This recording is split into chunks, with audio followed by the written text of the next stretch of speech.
हर आकिल न हो गाफिल, तुझे दुनिया से जाना है। हर आकिल न हो गाफिल, तुझे दुनिया से जाना है। और अपने मुँह अपने रब से दिखाना है। बलगल उला बिकमालिही कशफत दुजा बिजमालिही हसनत जमीउ खिसालिही सल्लु अलैहि व आलिही। अल्हम्दुलिल्लाह। मुअज़्ज़ज़ मुहतरम प्रिय मुसल्लियान किराम, মহিয়ান গড়িয়ান রব্বুল আলামিন আল্লাহ সুবহানাহু ওয়া তাআলার দরবারে লক্ষ কোটি কালিমাতুশ শুকর ও সুজুদ, যিনি আমাদেরকে আজকের এই পবিত্র জুমার দিনে সালাতুল জুমা আদায় করার লক্ষ্যে পৃথিবীর সর্বশ্রেষ্ঠ উৎকৃষ্ট জায়গা আল্লাহর ঘর মসজিদে আসার বসার তৌফিক দান করেছেন। এজন্য দিল থেকে কালিমাতুশ শুকর আদায় করি, সকলেই পড়ি আলহামদুলিল্লাহ। আমাদের গত সপ্তাহে আমরা আলোচনা করেছিলাম এমন কিছু আমল আছে যে আমলগুলো করলে আল্লাহ তাআলা সেই আমলকারীর আমল নামায় হজ এবং উমরার সওয়াব দান করেন। আমরা যেহেতু হজে যেতে পারি নাই, এই মহৎ এক আমল, ইসলামের গুরুত্বপূর্ণ এক বিধান, হজের আমলে যেহেতু আমরা শরীক হতে পারি নাই, এজন্য আমাদের জন্য অত্যন্ত গুরুত্ব সহকারে এই বিষয়গুলো শোনা দরকার, যেন আমরা এই আমলগুলো করলে হজ এবং উমরার সওয়াব যেন আমরা আল্লাহর পক্ষ থেকে প্রাপ্ত হই। প্রথম পর্ব আমরা গত সপ্তাহে আলোচনা করেছিলাম। আজকে দ্বিতীয় পর্ব আলোচনা হবে কি আমল করলে হজ এবং উমরার সওয়াব পাওয়া যায়। আমরা বোঝার সুবিধার্থে সারসংক্ষেপ শুনে নিচ্ছি। গত সপ্তাহে আমরা আলোচনা করেছিলাম 1 নাম্বার বিষয় ছিল নিয়তকে সহি করা এবং খুব দৃঢ় পাকা পুক্ত নিয়ত রাখা। অবশ্যই আল্লাহ তাআলা চাহে তো আমরা একদিন আল্লাহর ঘরের মেহমান হব ইনশাআল্লাহ। আল্লাহ সবাইকে যেন কবুল করেন, পড়েন আমিন। দ্বিতীয় যেই প্রথম আমল, দ্বিতীয় বিষয়ের মধ্যে কিছু আমল করতে হবে। 1 নাম্বার আমল হচ্ছে প্রত্যেক ফরজ নামাজের পরে কিছু আমল করা। 33 বার সুবহানাল্লাহ, 33 বার আলহামদুলিল্লাহ, 33 বার আল্লাহু আকবার পড়লে আল্লাহ তাআলা সেই ব্যক্তির আমল নামায় হজ এবং একটি পরিপূর্ণ উমরা করার সমপরিমাণ সওয়াব দান করবেন। দ্বিতীয় নাম্বার আমল ছিল সালাতুল ইশরাক। ফজরের পরে সূর্য উদিত হওয়ার পরে নিষিদ্ধ টাইম শেষ হওয়ার পরে 20 থেকে 25 মিনিট সময় পরে যেই নামাজ পড়া হয় ইশরাকের নামাজ, এই নামাজ যে ব্যক্তি পড়বে আল্লাহ তাআলা তাকেও সেই পরিমাণ অর্থাৎ হজ এবং উমরার সমপরিমাণ সওয়াব দান করবেন। তৃতীয় নাম্বার আমল আমরা আলোচনা করেছিলাম সালাতুদ দুহা, চাশতের নামাজ। সূর্য যখন প্রখর রোদ নিয়ে বের হয় 10টা থেকে 11টা, জোহরের টাইম শুরু হওয়ার আগের যে সময়টা, এই সময় নামাজ পড়া। 4 নাম্বার বিষয় ছিল ফরজ নামাজ জামাতের সাথে পড়ার উদ্দেশ্যে বাসা থেকে ওযু করে বের হলে আল্লাহ তাআলা সেই ব্যক্তির আমল নামাতেও একটা হজ এবং একটা উমরা করার সমপরিমাণ সওয়াব দান করবে। আজকের আমরা আলোচনা করব বাকি বিষয়গুলো। 5 নাম্বার বিষয় হচ্ছে দিন শিক্ষা অথবা শিখানোর উদ্দেশ্যে, অর্থাৎ এখানে দোনো ধরনের ব্যক্তি অন্তর্ভুক্ত। দিন যারা শিখায় অর্থাৎ শিক্ষক, দিনের কথাবার্তা মানুষকে বলে, দিনী বিষয় মানুষকে শিক্ষা দেয়। আরেকটা হচ্ছে দিন শিখার জন্য, অর্থাৎ যারা ছাত্র দিন শিখতে যায়। দিনের বিভিন্ন বিষয় আছে, আমরা অনেক সময় শিখার জন্য মসজিদে আসি। এই যে দিনই কোনো কথা শিখানোর জন্য হোক অথবা শিখার জন্য হোক, যে কারণেই মসজিদে আসুক না কেন, আল্লাহর নবী সাল্লাল্লাহু আলাইহি ওয়াসাল্লাম হাদিসের মধ্যে বলেন আল্লাহ তাআলা সেই ব্যক্তির আমল নামার মধ্যে পরিপূর্ণ একটি হজ করার সমতুল্য সওয়াব দান করবে। সুবহানাল্লাহ বলেন। দলিল হাদিসের মধ্যে আছে হযরত আবু উমামা রাদিয়াল্লাহু তাআলা আনহু থেকে বর্ণিত قال النبي صلى الله عليه وسلم من غدا إلى المسجد لا يريد إلا أن يتعلم خيرا كان له كأجر حاج تامة حاجزته হযরত আবু হুমামা রাদিয়াল্লাহু তাআলা আনহু থেকে বর্ণিত আল্লাহর নবী সাল্লাল্লাহু আলাইহি ওয়াসাল্লাম বলেন, যখন কোনো ব্যক্তি মসজিদে গমন করে দিন শিখার জন্য অথবা শিখানোর জন্য, দিনই কোনো বিষয়, কথার কথা নামাজ শিখার জন্য, কোরআন শিখার জন্য, মাসআলা মাসাইল শিখার জন্য অথবা মানুষকে শিখানোর জন্য যখন মানুষ মসজিদের দিকে গমন করে, কানা লাহু কাআজরি হাজ্জিন তাম্মান হাজাতহু, আল্লাহর নবী বলেন আল্লাহ তাআলা ওই ব্যক্তির আমলনামায় পরিপূর্ণ একটি হজের সমপরিমাণ সওয়াব দিবে। হজ করলে যে সওয়াব, সেই সওয়াব আল্লাহ তাআলা এই দুই নিয়তে যারা মসজিদে যায় যে আমি দিনে কিছু বিষয় শিখতে যাচ্ছি, আল্লাহ তাআলা দিবেন ইনশাআল্লাহ। এজন্য আমরা যখন অবসর থাকে দিনই মাসআলা মাসাইল শিখার জন্য আসবো, ইমাম সাহেবকে এসে বলবো বিভিন্ন বিষয় আপনাদেরকে শিখিয়ে দেওয়ার জন্য। অনেক সময় আমাদের নামাজ ঠিক হয় না, অনেক সময় নামাজের তাসবিহাতগুলো ঠিক মতো আমরা পড়তে পারি না, অনেক সময় কেরাত অশুদ্ধ থাকে। এই বিষয়গুলো যেন ঠিকঠাক মতো পড়া হয়, এগুলো ওনাকে শোনাবো ইনশাআল্লাহ। ওনার থেকে জেনে নিয়ে এগুলো পরিপূর্ণ শিখার চেষ্টা করব। এই যে আপনি শিক্ষার নিয়তে আসবেন, শিখলে আপনি তো সওয়াব পাবেন, সেটা আলাদা সওয়াব আছে, কিন্তু এই ভালো নিয়তে আসার কারণে আল্লাহ তাআলা একটা হজের সমপরিমাণ সওয়াব দান করবে। সম্মানিত হাজিরিন, 6 নাম্বার আমল, মসজিদে জামাতের সাথে নামাজ আদায় করলে আল্লাহ রাব্বুল আলামিন ওই ব্যক্তির আমল নামার মধ্যে একটি হজ এবং উমরার সমপরিমাণ সওয়াব দান করেন। সুবহানাল্লাহ বলেন। আল্লাহর নবী সাল্লাল্লাহু আলাইহি ওয়াসাল্লাম বলেন, মান মাশা ইলা সালাতিন মাকতুবাতিন ফিল জামাআহ ফাহিয়া কাহাজ্জাতিন ওয়া মান মাশা ইলা সালাতি তাতাওউইন ফাহিয়া কাউমরাতিন তাম্মাহ। আল্লাহর নবী বলেন, যে ব্যক্তি জামাতের সাথে ফরজ নামাজ আদায় করার জন্য মসজিদে গেল, আল্লাহ রাব্বুল আলামিন ওই ব্যক্তির আমল নামার মধ্যে একটা পরিপূর্ণ হজের সমপরিমাণ সওয়াব দান করবে। নবীজি আরো বলেন, যে ব্যক্তি নফল নামাজ পড়ার জন্য মসজিদের দিকে গমন করল, মসজিদে গেল নফল নামাজ পড়ার জন্য, আল্লাহর নবী বলেন ফাহিয়া কাউমরাতিন তাম্মাতিন, আল্লাহ তাআলা এই ব্যক্তির আমল নামার মধ্যে একটা পরিপূর্ণ উমরা করার সওয়াব দান করবে। পড়ুন সুবহানাল্লাহ। এই আমলগুলো দেখতে অত্যন্ত ছোট্ট মনে হয়, কিন্তু এগুলোর ফজিলত এবং এগুলোর গুরুত্ব অনেক। আমরা যদি ওই রকম আল্লাহ তাআলার কাছে অবশ্যই এই সওয়াব প্রাপ্ত হব ইনশাআল্লাহ, এই রকম আশা ভরসা নিয়ে নিয়তটাকে খালেস করে যদি আমলগুলো করতে পারি, তাহলে অবশ্যই আল্লাহ তাআলা আমাদেরকে এই সওয়াব দান করবেন ইনশাআল্লাহ। জামাতের সাথে আমরা নামাজ পড়তে যাই, আমরা সকলেই এই বিষয়গুলো শুনেছি যে জামাতের সাথে নামাজ পড়লে অনেক সওয়াব। হাদিসের মধ্যে আছে সালাতুল জামাআতি, জামাতের সাথে নামাজ পড়া আফদালু মিন সালাতিল ফাযযি, একা একা নামাজ পড়ার চাইতে বেশি শ্রেষ্ঠ। কতটুকু শ্রেষ্ঠ? এক হাদিসের মধ্যে আছে 27 গুণ বেশি সওয়াব আল্লাহ তাআলা ওই জামাতে নামাজ আদায়কারীকে দান করেন। সুবহানাল্লাহ বলেন। এটা হলো জামাতে আদায় করার সওয়াব।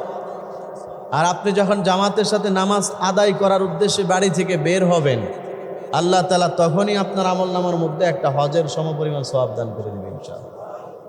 এই জন্য জামাতের সাথে নামাজ আদায় করতে হবে। রাজি আছেন তো সবাই ইনশাআল্লাহ? বিশেষ কোনো ব্যস্ততা না থাকলে জামাত যেন আমাদের না ছুটে, এই বিষয়গুলো আমরা গুরুত্ব দিব। আল্লাহ তৌফিক দান করুক, করে নেন।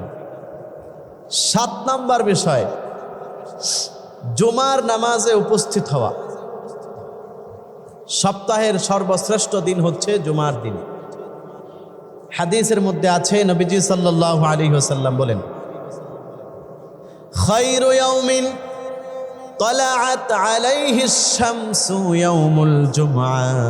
আল্লাহর নবী বলেন, যেই সমস্ত দিনের মধ্যে সূর্য উদিত হয়, অর্থাৎ সপ্তাহের সবগুলো দিনই সূর্য উদিত হয়, নবীজি বলেন এই সবগুলো দিনের মধ্যে জুমার দিন হচ্ছে আল্লাহর কাছে সবচাইতে দামি, সবচাইতে শ্রেষ্ঠ এবং মর্যাদাপূর্ণ দিন হচ্ছে সপ্তাহের মধ্যে জুমার দিন।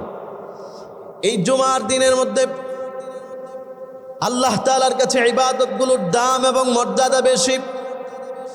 হাদিসের মধ্যে আছে, আল্লাহর নবী সাল্লাল্লাহু আলাইহি ওয়াসাল্লাম থেকে জুমার দিনের ফজিলত সম্পর্কে অনেক হাদিস বর্ণিত হয়েছে। বিশেষ করে আল্লাহর নবীর একজন সাহাবী হযরত সাঈদ ইবনুল মুসাইয়্যিব রাদিয়াল্লাহু তাআলা আনহু বলেন, আল জুমআতু আহাব্বু ইলাল্লাহি তাআলা মিন হাজ্জিত তাতাব্বু। আল্লাহ রাব্বুল আলামিনের কাছে জুমার দিন এবং জুমার দিনে যেই কোনো নফল ইবাদত করা, জুমার দিনে ইবাদত বন্দেগী করা আল্লাহ রাব্বুল আলামিনের কাছে নফল হজ করার চাইতেও আরো বেশি উত্তম। পড়েন সুবহানাল্লাহ। জুমার দিনের আমলগুলো আল্লাহ তাআলার কাছে নফল হজের চাইতেও বেশি দামি এবং শ্রেষ্ঠ। সুবহানাল্লাহ বলেন। এই জন্য আমরা জুমার দিন, আমি আপনাদের এখানে জুমার ফজিলত, জুমার দিনের গুরুত্ব, মাহাত্ম্য, তাৎপর্য সম্পর্কে প্রায় 3 সপ্তাহে আলোচনা করেছিলাম। প্রথম পর্ব, দ্বিতীয় পর্ব, তৃতীয় পর্ব আপনারা যারা ছিলেন শুনেছেন, ওখানে আমরা বিস্তারিত আলোচনা করেছি। এখন দেখা যাচ্ছে সময় তো অনেকদিন চলে গেছে। তখন প্রথম একটা জজবা ছিল, অনেকেই আগে ভাগেই মসজিদে চলে আসতেন। এখন অনেকদিন মাঝখানে গ্যাপ হওয়ার কারণে সেই জজবাটা কমে আসছে, এটা স্বাভাবিক। এই জন্য আল্লাহ তাআলা কোরআনুল কারীমের মধ্যে বলছেন, ওয়াযাক্কির ইয়া রাসূলুল্লাহ, আপনি মানুষকে নসিহত করেন, একই বিষয় মানুষের সামনে বারবার আলোচনা করেন। কারণ ফাইন্না যিকরা তানফাউল মুমিনিন, কারণ মানুষের সামনে একই বিষয় বারবার আলোচনা করলে এটার দ্বারা ইমানদার যাদের মধ্যে ঈমান আছে, যারা মুমিন, তাদের উপকার হয়। স্বাভাবিকভাবে আমরা দুনিয়ার বিভিন্ন ব্যস্ততার কারণে, দুনিয়ার বিভিন্ন কাজকর্মে সময় দেওয়ার কারণে আমরা এই ফজিলতগুলো ভুলে যাই। তো যখন এগুলো আমাদের সামনে নতুন করে সেই জানা বিষয়গুলো, আপনারা সকলেই জানেন ফজিলত, জুমার নামাজের জামাতের সাথে শরীক হওয়ার ফজিলত কম বেশ সবাই জানেন।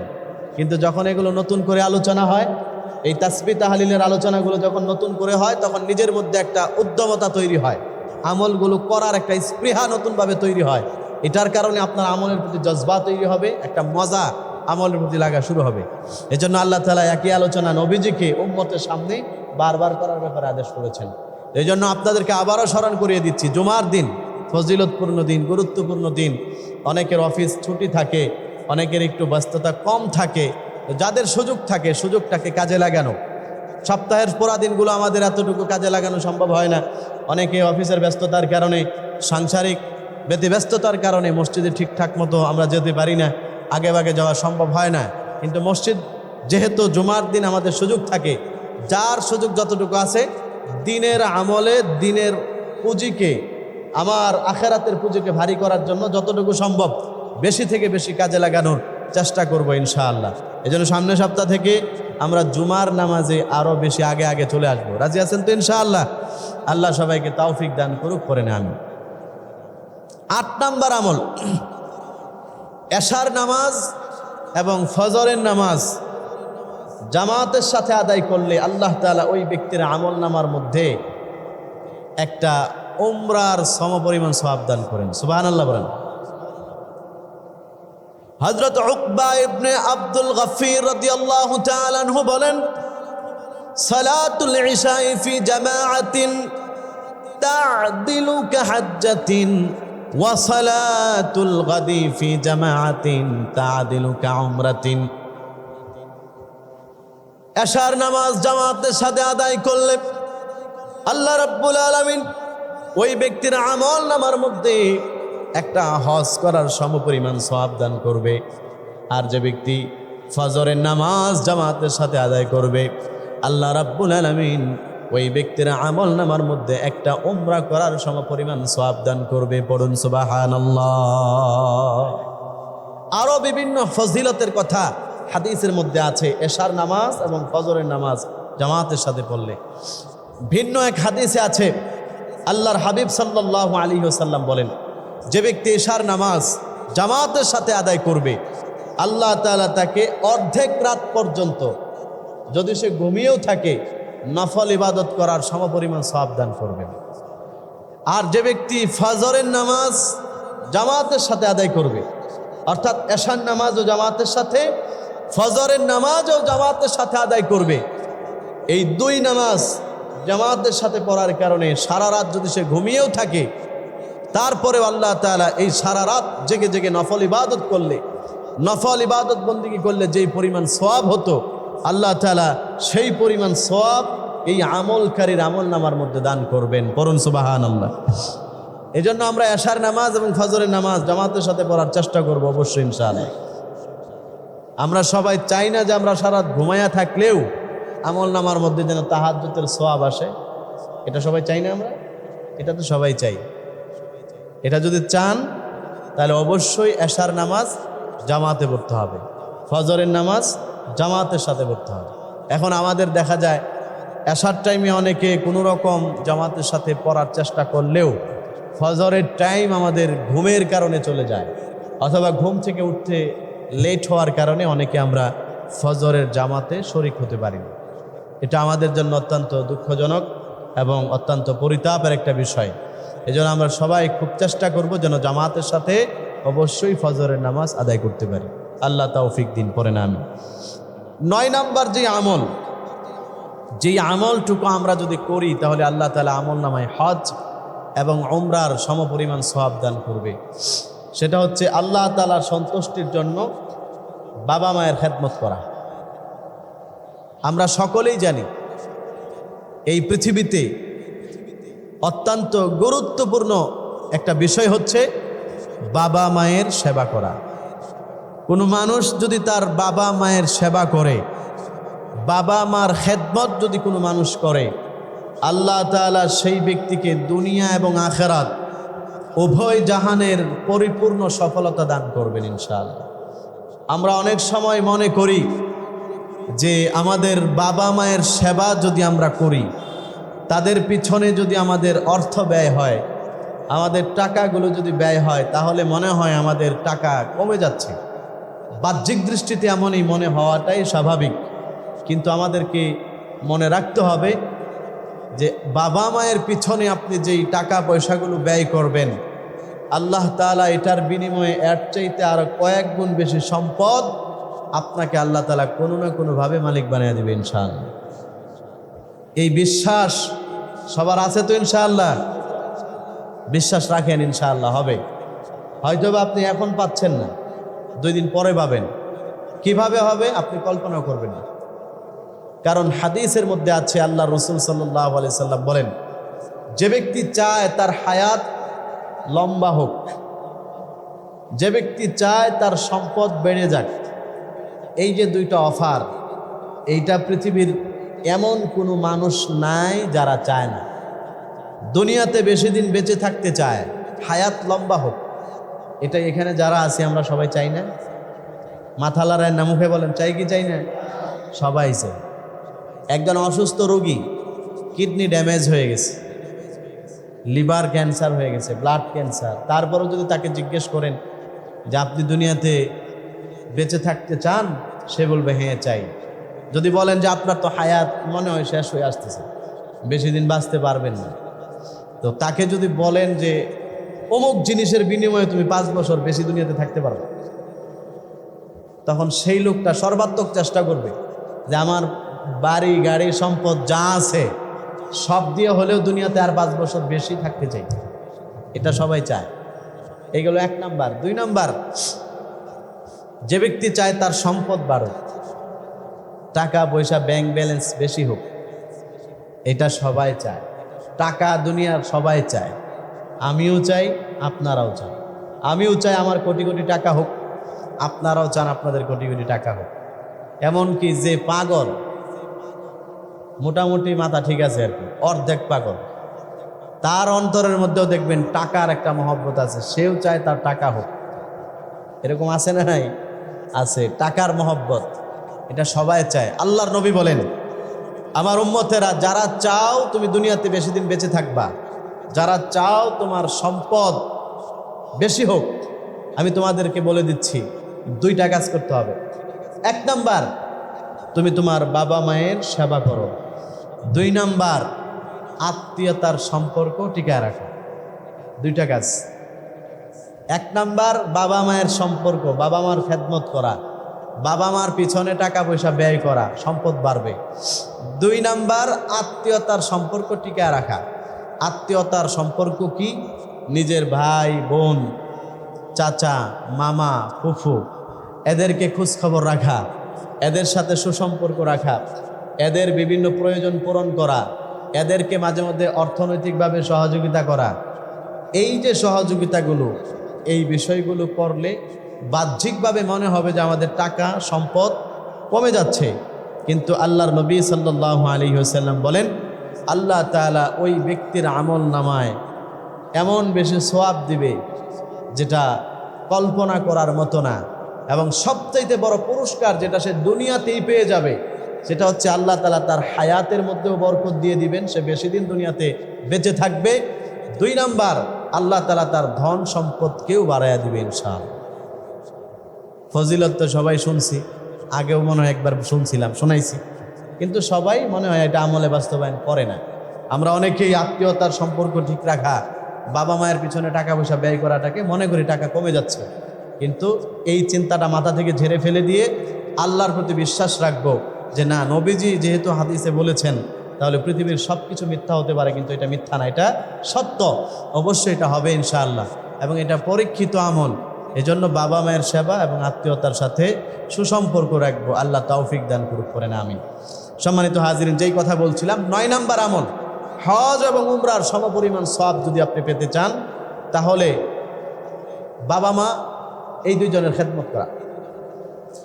হাদিসের মধ্যে আছে, আল্লাহর নবীর একজন সাহাবী নবীজির কাছে এসে গেল, এসে জিজ্ঞেস করলেন, ইয়া রাসূলুল্লাহ, ইয়া হাবিবাল্লাহ, আমি আল্লাহর রাস্তায় জিহাদ করতে চাই, আল্লাহর জমিনে আল্লাহর দ্বীনকে বিজয় করার জন্য আমি সংগ্রাম করতে চাই, জিহাদ করতে চাই। নবীজি সাল্লাল্লাহু আলাইহি ওয়াসাল্লাম বলেন, ও আমার সাহাবী, তোমার আব্বা আম্মা কি বেঁচে আছে নাকি? সাহাবী বললেন, ইয়া রাসূলুল্লাহ, আমার বাবা দুনিয়াতে বেঁচে নাই, কিন্তু আমার মা এখনো জীবিত আছেন।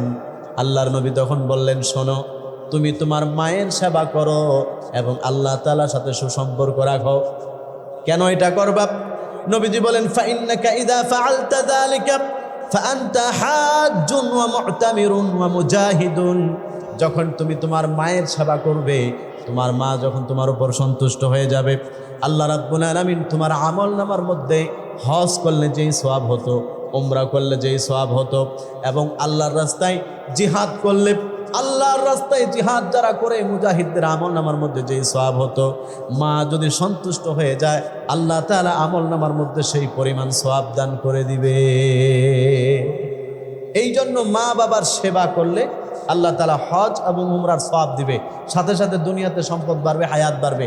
ওগুলো আরেক হাদিসের মধ্যে আছে। এরপরে আল্লাহ রাসূল সাল্লাল্লাহু আলাইহি ওয়াসাল্লাম বলেন, ইদা রাদিয়াত আনকা উম্মুকা ফাত্তাকিল্লাহা ওয়া বাররিহা। যখন তোমার মা তোমার উপর সন্তুষ্ট হয়ে যাবে, তখন তোমার কাজ হচ্ছে পরবর্তীতে শুধু তুমি আল্লাহকে ভয় করো, আল্লাহর হকগুলো আদায় করো। এতটুকু করলেই তোমার নাজাতের জন্য যথেষ্ট হয়ে যাবে ইনশাআল্লাহ। 10 নাম্বার কাজ, যেই কাজ করলে হজ এবং উমরার সওয়াব পাওয়া যাবে, সেটা হচ্ছে হাজীদের সাহায্য সহযোগিতা করা। সম্মানিত হাজিরিন, আল্লাহর ঘর জিয়ারতের জন্য যেই সমস্ত হাজী সাহেবানরা যাবে, তাদেরকে সহযোগিতা করা, সাহায্য করা, এটা যদি কোনো মানুষ করে, তাহলে আল্লাহ তাআলা তার আমল নামাতেও একটা পরিপূর্ণ হজের সওয়াব দান করবেন। সুবহানাল্লাহ বলেন। হাদিসের মধ্যে এসেছে, আল্লাহর হাবিব সাল্লাল্লাহু আলাইহি ওয়াসাল্লাম বলেন, মান জাহাজা হাজ্জান আও খালাফাহু ফি আহলিহি কানা লাহু মিসলু উজুরিহিম মিন গায়রি আন ইয়ান্তাকিসা মিন উজুরিহিম শাইআ। আল্লাহর নবী বলেন, যে ব্যক্তি কোনো হাজী সাহেবকে প্রস্তুত করে দিল, হজ করার জন্য একজন নিয়ত করেছেন, উনি যখন তার নিয়তটাকে যেন বাস্তবায়ন করতে পারে, এটার জন্য যতটুকু সাপোর্ট দরকার, যত ধরনের সাহায্য দরকার, এলাকাবাসী করে দিল, অথবা কেউ একজন করে দিল, যেরকম টাকা পয়সার ব্যবস্থা করে দিল, ভিসার জটিলতা আছে, কেউ এটা একটু সমাধান করে দিল, পাসপোর্টের জটিলতা, এটা একজন সহজ। আল্লাহর নবী বলেন এই কাজটা যে ব্যক্তি করবে, আল্লাহ রাব্বুল আলামিন ওই ব্যক্তির আমল নামার মধ্যে পরিপূর্ণ হজ করার সওয়াব দান করবে। হজ করে যে হাজী সাহেব যে পরিমাণ সওয়াব পাবে, শুধুমাত্র হাজী সাহেবকে সহযোগিতা এবং ওনাকে একটু এই সহযোগিতাটা করার কারণে আল্লাহ তাআলা এই পরিমাণ সওয়াব দান করবেন। এরপরে নবীজি বলেন আও খালাফাহু ফি আহলিহি, অথবা যে ব্যক্তি তার পরিবার পরিজনকে সহযোগিতা করবে। কথার কথা, সহযোগিতা কিভাবে হবে? হাজী সাহেব হজে যাচ্ছেন, ওনার জন্য আমরা সহযোগিতা করতে পারি। একজন উমরায় যাচ্ছেন, এখন অনেকেই উমরায় যাওয়া সম্ভব হচ্ছে না, যিনি উমরায় যাচ্ছেন তাকে সহযোগিতা করা কিভাবে করবেন? কথার কথা, আপনি ওনাকে একটা ব্যাগ কিনে দিলেন যে হাজী সাহেব আপনি আল্লাহর ঘরে যাচ্ছেন, আমার জন্য একটু দোয়া করবেন, আমার যতটুকু সাধ্য ছিল, আপনি তো আল্লাহর মেহমান হয়ে যাচ্ছেন, আমি যেতে পারছি না, আমার জন্য দোয়া করবেন, আমার পরিবারের জন্য দোয়া করবেন, আমার পক্ষ থেকে আল্লাহর নবীর রওজায় সালাম পৌঁছায় দিবেন। এরকম বিভিন্ন বিষয়গুলো আপনি ওনাকে একটা সহযোগিতা করলেন। কথার কথা, একজনে একটা এহরামের কাপড় কিনে দিলেন, এটা একটা সহযোগিতা ওনাকে। যিনি হজে যাবেন, উমরায় যাবেন, উনি তো ওনারটা সব ব্যবস্থা করবেই, কিন্তু আপনি আপনার জায়গা থেকে যদি এটা করেন, তাহলে উনি হজ করে উমরা করে যে সওয়াব পাবে, আপনি সমপরিমাণ সওয়াব পাবেন ইনশাআল্লাহ। ওনাকে লাগেজটা কিনে দিলেন, কিছু অন্য কোনো টাকা পয়সা দিয়ে কিছু সহযোগিতা করলেন, আপনার ওনাকে কিছু হাদিয়া দিলেন। ওই রকমভাবে একজন হাজি এবং যিনি উমরা করেন তাকে সহযোগিতা করা, এটা করার মাধ্যমে আল্লাহ তাআলা সওয়াব দান করবে। 2 নাম্বার হচ্ছে তার পরিবারকে সহযোগিতা করা। পরিবারকে সহযোগিতা কিভাবে করব? পরিবারকে সহযোগিতা করার মানে হচ্ছে, যিনি হাজী সাহেব হজ উমরা করতে চলে গেছেন, এখন অনেক সময় ওনার পরিবারের মধ্যে বাজার সদাই দরকার হয়, আপনি আপনার সাধ্য মতো ওনাকে একটু বাজার সদাই করে দিলেন সওয়াবের নিয়তে, অথবা আপনার টাকা দিয়ে না করলেও তাদের টাকা দিয়ে করে দিলেন। কথার কথা, বাজার করার লোক নেই, এমন অনেক সময় হয় না? উনি হজ করতে চলে গেছে, বাজার করার লোক নেই, বাড়িতে শুধু মেয়ে মানুষ আছে, মহিলারা শুধু আছে। এখন আপনি একজন একটু আগে গেলেন যে আপনাদের আজকে কি লাগবে আমাকে একটু বলেন, আমি আপনাদেরকে এনে দিই। আপনি কিছু মাছ তরকারি তাদেরকে বাজার থেকে এনে দিলেন, মহিলারা তো যেতে পারতেছে না, অথবা একজন হঠাৎ অসুস্থ হয়ে গেল, ডাক্তারের কাছে যাওয়া প্রয়োজন, এগুলো আপনি একটু করে দিলেন। এই যে আপনি ওনার পরিবারকে সহযোগিতা করলেন, আল্লাহর রাসূল বলেন এই ব্যক্তির আমল নামার মধ্যে আল্লাহ তাআলা পরিপূর্ণ হজ এবং উমরার সমপরিমাণ সওয়াব দান করবেন। এই কাজটা করা সহজ না আমাদের? এটা ইনশাআল্লাহ করবো, আল্লাহ তৌফিক দান করুক, করে না আমি। 11 নম্বর যে আমল, সেটা হচ্ছে কোনো মুসলমান ভাইয়ের প্রয়োজন পূরণ করা। মুসলমানদের অনেক প্রয়োজন থাকে। প্রয়োজন কি?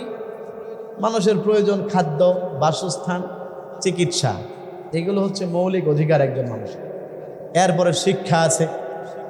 এই প্রয়োজনগুলো পূরণ করা। আমাদের সমাজে বহুত মানুষ এমন আছে যারা খাবারের সংকটে আছে, অনেক মানুষ এমন আছে যাদের পোশাক আশাকের সংকট আছে, অনেক মানুষ এমন আছে যারা অর্থনৈতিকভাবে সংকটের কারণে তাদের সন্তানদেরকে লেখাপড়া করাইতে পারতেছে।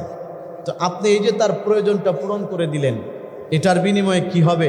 হযরত হাসান বসরি রাহিমাহুল্লাহ বলেন, মাশয়ুকা ফি হাজাতি আখিকাল মুসলিম খায়রুন লাকা মিন হাজ্জাতিন বা'দা হাজ্জাতিন।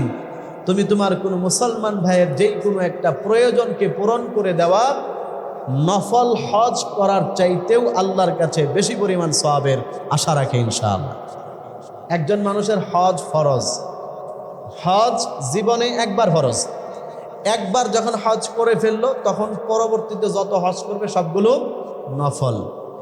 এখন ওই নফল হজ করার চাইতে ওই হজের টাকাটা মানুষকে দান সাদাকা করে দেওয়া, গরিব দুঃখী অসহায় মানুষকে বিলি করে দেওয়া হজের চাইতেও বেশি সওয়াব। এটা হচ্ছে মাসআলা। এখন তো আমরা অনেক সময় দেখা যায় প্রতি বছরে উমরা করতে যাই, যারা ধনাঢ্য ফ্যামিলি আছে, কিন্তু তাকে যদি, এটা সবাই না, কেউ কেউ থাকতে পারে এরকম, ওনাকে যদি বলা হয় যে অমুক জায়গায়, কথার কথা রংপুরে, দিনাজপুরে, ময়মনসিংহ, নেত্রকোনায় একটা ফ্যামিলি আছে খুব গরিব অসহায়, থাকার মতো একটা ঘর নাই, তা আপনি ওনাকে যদি 50,000 টাকা দেন, মোটামুটি টিন টুন দিয়ে একটা ঘর বেঁধে দেওয়া যাবে। এখন সে বলবে আমি তো উমরায় যাওয়ার নিয়ত করছি আল্লাহর রাস্তায়। মাসআলা হচ্ছে আপনি উমরায় না গিয়ে এই টাকাটা তারে দিয়ে দেন, তার এই প্রয়োজনটা পূরণ করে দেন। উমরার চাইতে কয়েক শতগুণ সওয়াব বেশি আল্লাহ তাআলা আপনার আমলনামার মধ্যে দান করবেন ইনশাআল্লাহ। এরকম অনেক সময় আমাদের কাছে সংবাদ আসে, অমুক এলাকায় একটা মসজিদ নেই। যেরকম এই যে এখন সুনামগঞ্জ, সিলেট পানিবন্দী এলাকা, অনেক মানুষ টাকা পয়সা আছে কিন্তু খাবার দাবারের ব্যবস্থা নাই, পানির কারণে কিনতে পারতেছে না। এখন আপনাদের যাদের সামর্থ্য আছে, আপনি তার একটা প্রয়োজন পূরণ করলেন, কিছু খাবারের ব্যবস্থা করে দিলেন, কিছু বিশুদ্ধ পানির ব্যবস্থা করে দিলেন, কিছু ঔষধপত্রের ব্যবস্থা করে দিলেন। আল্লাহ তাআলা আপনার আমলনামার মধ্যে নফল হজের চাইতেও বেশি সওয়াব দান করবে। অনেক গরিব অসহায় ফ্যামিলি আছে, একটা মেয়ে বিয়ে দেওয়া দরকার, অর্থের অভাবে পারতেছে না। আমরা অনেকে হয়তো বা ভাবতেছি এই ডিজিটাল স্মার্ট বাংলাদেশে এখন এরকম আছে। আমি আপনাদেরকে বলবো মাঝে মধ্যে একটু খোঁজ খবর নিয়ে দেখেন, বহুত আছে আমাদের দেশে, বহুত এরকম আছে অসহায়, ইয়েতিম, বিধবা, এরকম অনেক মেয়ে লোক আছে যাদের ফ্যামিলি টাকার সংকটের কারণে তাদেরকে ভালো জায়গায় বিয়ে দিতে পারতেছে না। তো আপনি উমরায় না গিয়ে, নফল হজে না গিয়ে, ফরজ যদি হয়ে থাকে এটা হিসাব ভিন্ন, ওইটা আবার কেউ বাদ দিয়েন না। নফল হজ উমরায় না গিয়ে ওই টাকাটা দিয়ে তাদেরকে সহযোগিতা করলে, একজন মানুষ চলতে পারতেছে না গ্রামে গঞ্জে, তার একটা ছোট্ট দোকানের ব্যবস্থা করে দিলেন, একটা রিক্সা কিনে দিলেন যে আপনি এটা দিয়ে আপনার জীবিকা নির্বাহ করেন, 2-4টা ছাগল কিনে দিলেন, একটা গরিব ফ্যামিলিতে একটা গরু কিনে দিলেন, এটা দিয়ে আপনি আপনার জীবিকা নির্বাহের একটা ব্যবস্থাপনা করেন, তাহলে উমরায় না গিয়া ওই টাকাটা দিয়ে দিলে আল্লাহ তাআলা এর চাইতে ডাবলের সওয়াব আপনার আমলনামায় দিয়ে দিবে ইনশাআল্লাহ। এটা হচ্ছে গুরুত্বপূর্ণ একটা পয়েন্ট। আল্লাহ আমাদেরকে আমল করার তৌফিক দান করুন। 12 নম্বর বিষয় হচ্ছে ঈদের নামাজ আদায়ের জন্য ঈদগাহে যাওয়া। আমরা ঈদের নামাজ পড়ি বছরে 2 বার। মুসলমানদের জন্য আল্লাহর পক্ষ থেকে নির্ধারণ করে দেওয়া উৎসব 2টা, একটা হচ্ছে ঈদুল ফিতর আর একটা হচ্ছে ঈদুল আজহা।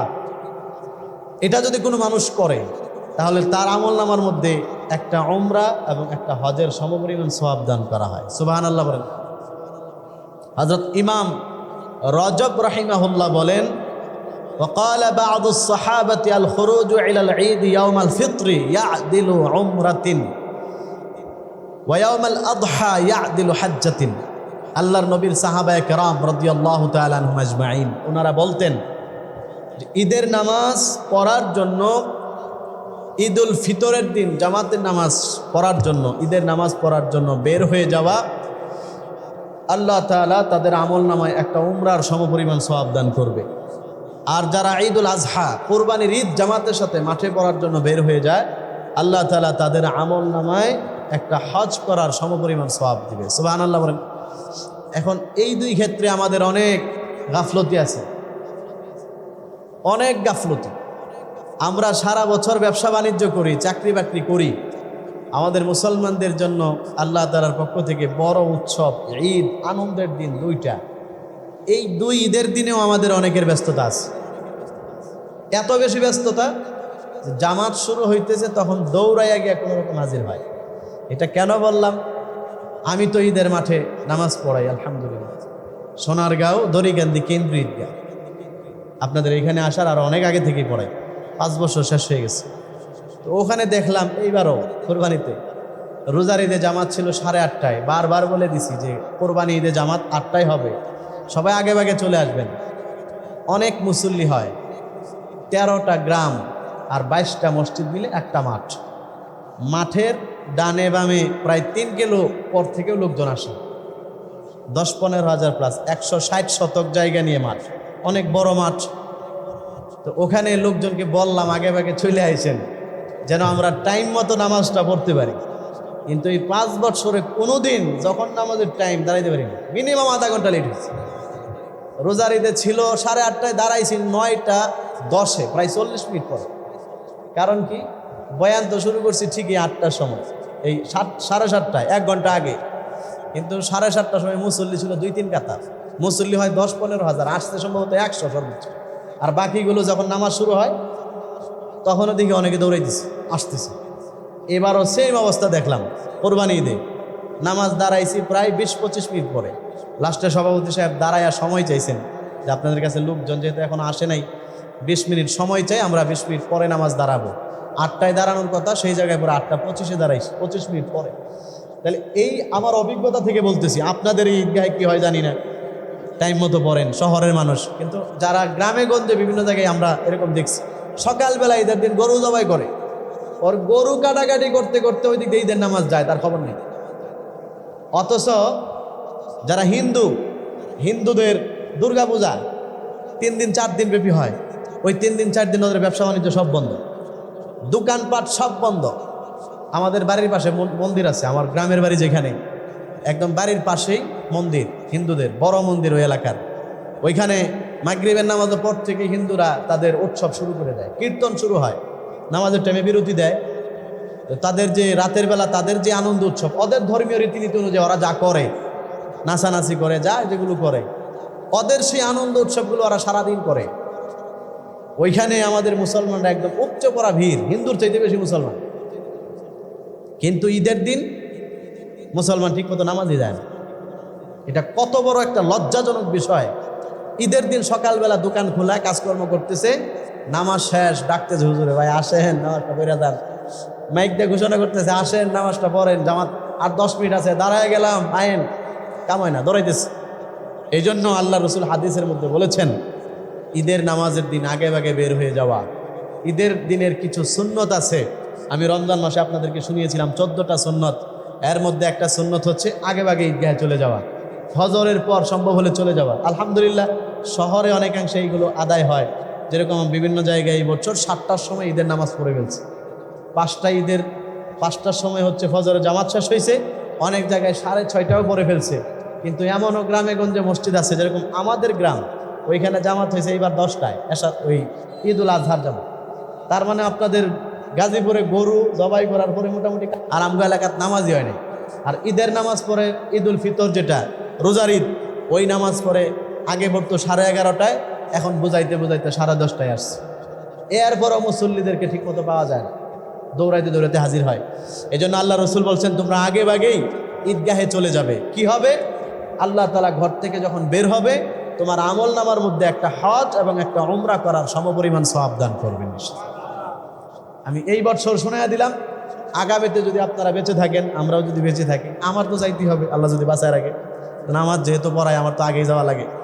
আপনারা যারা আছেন গ্রামে গেলেও কমপক্ষে ঈদের দিন সকালবেলা কোনো কাজকর্ম না করে, ফজরের পরেই সুন্দর করে পরিষ্কার পরিচ্ছন্ন হয়ে গোসল করে, আতর গোলাপ সুরমা যা লাগানোর সব লাগাইয়া পরিপূর্ণ পরিপাটি হয়ে সুন্দরভাবে পায়ে হেঁটে, গাড়ি নিয়ে না, হাইটা হাইটা আগে ভাগে ঈদগাহে চলে যাবেন।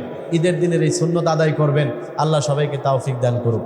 সম্মানিত হাজিরিন, সর্বশেষ যেই কাজ করলে আমরা হজ এবং উমরার সওয়াব পাব, সেটা হচ্ছে অন্য কোনো ব্যক্তিকে হজ করানো।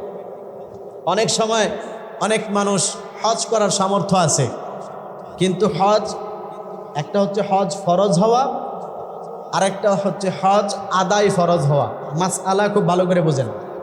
একটা হচ্ছে এক ব্যক্তির উপর হজ ফরজ, আরেকটা হচ্ছে হজ আদায় করা ফরজ, দুই জিনিস। এটাকে আরবিতে বলে উজুবে আদায় ওয়াজিব। এখন অনেক ব্যক্তির ক্ষেত্রে হজ ফরজ হয়, কিন্তু হজ আদায় করা ফরজ না। যেমন অনেক ব্যক্তি কোনো কারণবশত মাযুর, অসুস্থ, তাওয়াফ করার মতো সামর্থ্য তার নাই, কিন্তু হজ ফরজ। এই ব্যক্তি এখন তার হজ আদায় করবে কিভাবে? অন্য ব্যক্তির মাধ্যমে তার হজ করায় ফেলতে হবে। যদি কোনো ব্যক্তি অন্য ব্যক্তির মাধ্যমেও কোনো হজ আদায় করে দেয়, আল্লাহ তাআলা এই ব্যক্তির আমল নামাতেও যিনি হজ আদায় করছেন ওই পরিমাণ সওয়াব দান করবেন। সুবহানাল্লাহ বলেন। যদি কাউকে কেউ উমরায় পাঠায়, উমরা করার ব্যবস্থা করে দেয়, তাহলে উমরা করে যেই পরিমাণ সওয়াব পাইল, যারা পাঠাইলো তাদেরকেও আল্লাহ তাআলা ওই পরিমাণ সওয়াব দান করবেন ইনশাআল্লাহ। এই যে আমল, এটা কিন্তু একদম সহজ। আমরা একটু উদ্যোগ নিলেই আমাদের দ্বারা এটা করা সম্ভব। যেমন আরও 2-4 মিনিট সময় আছে, এই বিষয়টা একটু বলি। আমাদের সমাজের অধিকাংশ মসজিদগুলোতে খোঁজ নিলে দেখবেন, মসজিদের ইমাম, খতিব অথবা মুয়াজ্জিন অথবা অন্যান্য দায়িত্বশীল যারা আছে, তারা হজ উমরা করার মতো সামর্থ্য নাই। খুব ভালো করে খেয়াল করেন, অধিকাংশ মসজিদ এমন আছে, কিছু কিছু আছে যারা একটু ডিফারেন্ট। অধিকাংশ মসজিদ যে ইমাম খতিব মুয়াজ্জিন সাহেবরা আপনাদেরকে হজের উমরার এত ফজিলত শোনায়, কিন্তু তাদের নিজেদেরই হজ করার মতো সামর্থ্য নেই, থাকবে কিভাবে? বর্তমানে আমাদের দেশে ইমাম খতিব মুয়াজ্জিনদেরকে যেই পরিমাণ বেতন দেওয়া হয় সব জায়গাতে, আবার কেউ আপনাদের মসজিদের কথা মনে করেন না, বুঝার সুবিধার্থে বলতেছি, যেই বেতন দেওয়া হয় বর্তমানে বাজার যে অবস্থা মানুষের, সেই পারিবারিক খরচ মিটানোর পরে হজ উমরা করতে, হজেরটা তো এখন হাতের নাগালের বাইরে চলে গেছে, 8 লাখ টাকার মতো লাগে মোটামুটি। উমরা করতে যেই টাকা লাগে 2 লাখ টাকার মতো, ভালোভাবে করতে গেলে, একটু ভালো অবস্থানে থেকে নর্মালি করতে গেলেও 1.5 লাখ টাকা লাগে। এটা হলো শুধু উমরা প্যাকেজের খরচ। এরপরে নিজের আরও ব্যক্তিগত কিছু খরচ আছে, কিছু কেনাকাটা করার প্রয়োজন হয়, মিনিমাম 2 লাখ টাকা নিয়ে যেতে হবে। এখন একজন ইমাম, একজন মুয়াজ্জিন, একজন খতিব, অনেক মসজিদে এমন আছে যে সারা জীবন হজ উমরার ফজিলত আপনাদেরকে শোনাইছে, কিন্তু উনি 2 লাখ টাকা জমাইতেও পারে নাই, জীবনে কোনোদিন হজ উমরা করতেও পারে নাই। এরকম আছে না নাই? বহুত আছে। হজ উমরাটা তো বাদই দিলাম, এই যে কুরবানি গেল, 2 সপ্তাহ আগে কুরবানি গেছে, এখন তো কুরবানি চলে গেছে, এখন বললে সমস্যা নেই। বহুত ইমাম খতিব এমন আছেন যাদের কোরবানি দেওয়ার মতো সামর্থ্য ছিল না, অথচ কোরবানির ফজিলত আপনাদেরকে কত শুনাইছেন। ছিল না কেন? কারণ তাদের হাতে ওই পরিমাণ টাকা নাই, ওই পরিমাণ সঞ্চয় তাদের হাতে ছিল না। এরকম বহুত আছে।